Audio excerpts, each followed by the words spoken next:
Keep them alive with you. We're going to catch up in this worship series just because it's been a few weeks already. Week 1, page 1 of the Bible, what we said a couple weeks ago. At its roots, the world's roots, the world is good. The world is full of meaning. The world is a holy place. Some might say sacred. So do not get caught up in the disasters and the distractions and the pessimism and the mundane parts of life. Embrace beauty and grow with it. That was week 1. Week 2, page 2. It's really easy, the first couple. Week 2, at its roots, the world is moving toward healing. Do not get stuck in the shame and the anxiety and the grief and the blaming of one another. As real as those things are, there is a deeper truth in our world of wholeness and love. Now, through both of those 2 weeks, these stories about the foundations of life itself, we repeated this other message. At its roots, the world is equitable and diverse and interconnected. We challenged the idea of patriarchy, and I tried to display how these writers of Genesis, almost everyone thinks that they were men. There actually is a book from the 90s about how one of the main authors of Genesis might have been a woman, kind of a minor idea. I think Kathy's going to go steal it off my shelf now when she hears about this. But other than that, everyone else thinks that the writers were men, and still, even though that men seem to be taking control of every culture, of all history, over all time, still, even though our culture is so infused with male supremacy, this story, the first pages of the Bible, seem to prioritize femininity. Or at least it puts that masculine dominance down below and lifts up this feminine caretaking of life. Why? Because at its roots, the world is less about domination and more about caretaking and cooperation. So now, week 3, we're going to skip a couple pages, 5 or 6. There's one really weird story in between that one and this one. We're going to page 5 or 6, and you see the pattern, how this whole series is going to be. At its roots, the world is like this, even though so many of our times we've heard it's like that. At its roots, the world is good news, not the bad news that we've been sort of listened to so many times, these harsh messages that have lingered in our bones that just get repeated. And I don't know if they get stuck in our heads because they get repeated from outside, or some of us, we just have a message that has been going on in our brains for most of our life, telling us who we are, what we're worth. Sometimes we just look through a lens of anger and despair, and so we find this confirmation. The world is harsh. Many of us, I think, even if we just fall into this trap once or twice or one season of our life, we think the world is gloomy. All of us feel like that once in a while. All of us at some time, we feel the world is gloomy and we're mad at God for not fixing it. We want to be fixed. We want to be held. And we start pointing fingers and saying, God, why did you cause this? Why did you let this happen? Why didn't you intervene? And in fact, I'll go further. I think all of us at one time or another convince ourselves that the world is so full of rain, so full of destruction and darkness and death. How have we possibly made it this far? Is it luck? Is it mercy? Is it grace?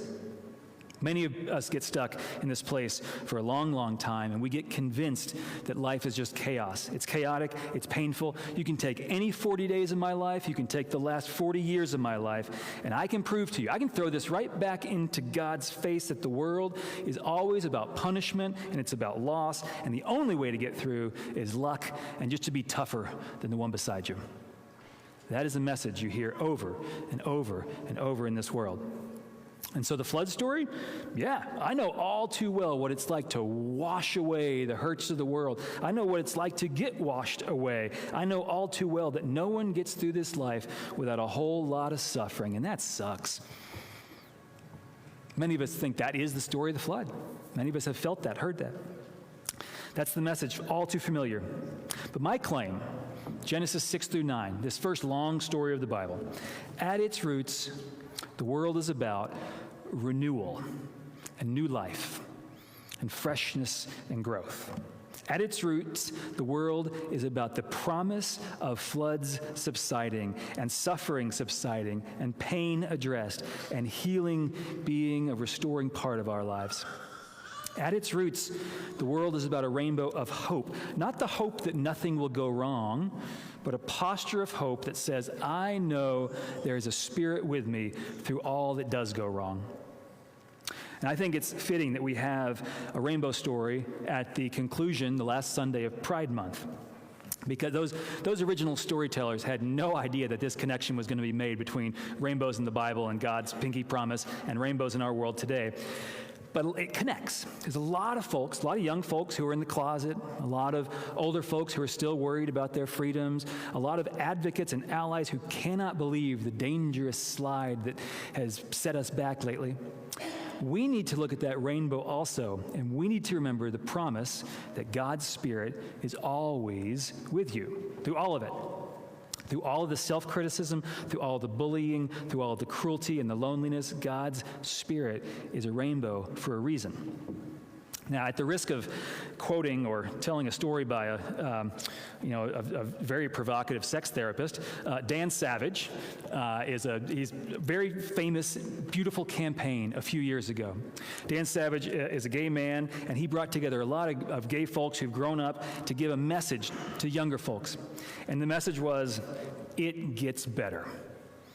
The message was, I've been through this, you're going through this, it gets better. It focused on young gay kids. It was stories of, I know this hurts, it gets better. I know how you're struggling, it gets better. I understand the hopelessness you feel, it gets better. And on one hand, it was just a promise from people who had made it through. And I don't know if young people listen to those promises that old people tell them. Hopefully it starts to sink in a little bit, it gets better. But on the other hand, embedded in this promise, maybe the main quality of making a promise is it gets better together. We're making this promise together. We will make it better together. We will get through together. And the same message is what God's rainbow is all about for all of us. Whatever floods you face, God is on your side. We are going to get through this, and we are going to grow from this. At its roots, the world is infused with that promise. Now, at the risk of going a step too far in a sermon, I've never been accused of that, ever. Some people seem to understand that God is with us and it gets better. They seem to understand that, but they take it an extra step. So they really don't understand it because they think it means that life should be perfect. That if I pray enough, if I church enough, if I behave enough, then everything will be just right. God will be on your side, but they seem to think that means flowers will always come up, winters will never appear. To some people, many faithful people, the point of faith is God will solve my problems, which ain't true. It's never been true. It's naive at best. It's toxic at worst. Some people, maybe even in this room, your faith issue is not about resisting the bad news of the flood. Your hang-up is smiling so much and demanding certainty that if God has a plan, it is going to work out for the best, and I'm going to define the best, and God's going to fit in there or else. And then grief comes, and you question that, and there's no happily ever after. Some folks turn the good news into a saccharine fairy tale of positive thinking at all costs, and it just doesn't work.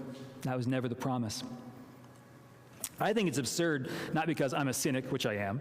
I think that saccharine fairy tale is absurd because in the story, if we were to go back one more chapter to chapter 10, go forward, I guess, if you were to read one more in the beginning part there, do you know what happens after the flood? The boat lands on Mount Ararat, which is in Turkey. You were just there. Paul was just there. My wife landed this morning. Kristen and others are going there, and it's a lot of people. This church is like very Turkey heavy these days. So they come down from Mount Ararat in the story, in the mythic story here, and some of you know where this is going. What happens here? Noah and his family, they come down, and the first thing that happens after the altar, Noah gets blackout drunk. He gets so drunk, his pants fall off. His sons try to help him, and then he starts yelling at his boys. And he gets so mad at one of his boys, and I think a lot of families have this, where there's just one that gets the brunt of everything. He gets so mad at one of his boys that he curses him, and he kicks him out of the family for trying to help him. because Noah's embarrassed in his drunkenness. Now, God is with us through the storms. God is with us through the storms. But man, do we make a lot of storms ourselves. So I'm going to take you one step further. One step further. We shouldn't do one step further, but I just have to. Because if you've heard that story about Noah and the first thing that happens after the promise, after God's promise, the first thing that happens is that terrible story. If you've heard that, you might know how that story has been used in America for the last couple hundred years. You might, you turn on the news sometimes and you hear people like, Ted Cruz talking about the Bible. And it's so ridiculous and so dangerous, and you think, where did you get that? Where did that come from? And then it gets worse. You hear Russell Vaught or some of these Christian nationalists describe these really harmful interpretations of Scripture, and you think, are you reading the same book as me? How can they be reading the same? But this story, I just told you, I think it really takes the cake. I think this is maybe the worst interpretation of the Bible that has the most impact on our society. It only happens in America, and it's only happened for the last couple hundred years. So first of all, if everything works out the way God planned, then Noah has no culpability. Noah was supposed to get blackout drunk and yell at his family. That was the plan all along, and men are in charge. They're following God's orders, no matter how crude and cruel that may seem to the rest of us. It's right there in the text.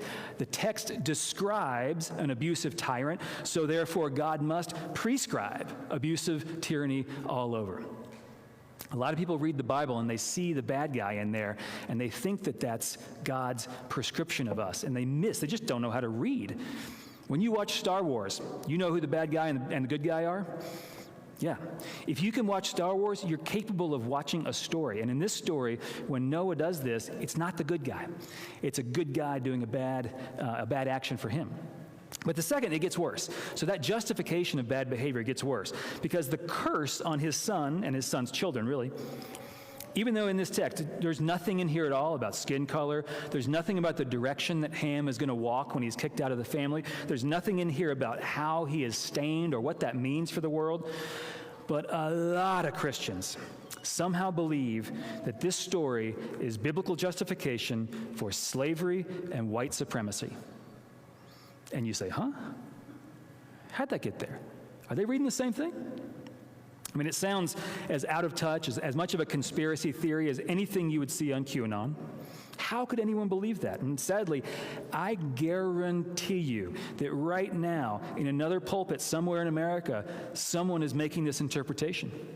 And I guarantee you this week, if you listen to enough AM radio or enough terrible podcasts, you're going to come on someone who just assumes this interpretation. And I guarantee you there's a group of people standing around in a circle, and they might not know the details, but they have leaned into this message their whole life of sanctified white supremacy and a holy stamp on male dominance. All because they don't know how to read a story. So let's be careful when we read these stories. If the flood is about anything, it is not about life is suffering. It's more about life has suffering that can be healed. The flood is not about everything's going to be hunky-dory, but more about we're going to make it through if we stick together. It is absolutely not about God is on my side, but not your side. It is more about God is on our side, urging us away from all forms of domination toward caretaking. Genesis 6-9, it's about this. It's about the storms that keep coming, and they will land on us. They will spout from us. They will tear us apart, and through it all, there is a promise that real love can shine through. There is a covenant that the world is shaped at its roots by the power of renewal, an eternal power of renewal for ever-present storms. There's a deal on the table embedded in creation itself. You get to choose to believe that God is always there, behind every cloud, shining, always hopeful, sending purpose to everyone, following us with unspeakable mercy. There is a promise that you are precious in the eyes of God, and may you know that through whatever floods come your way. Amen.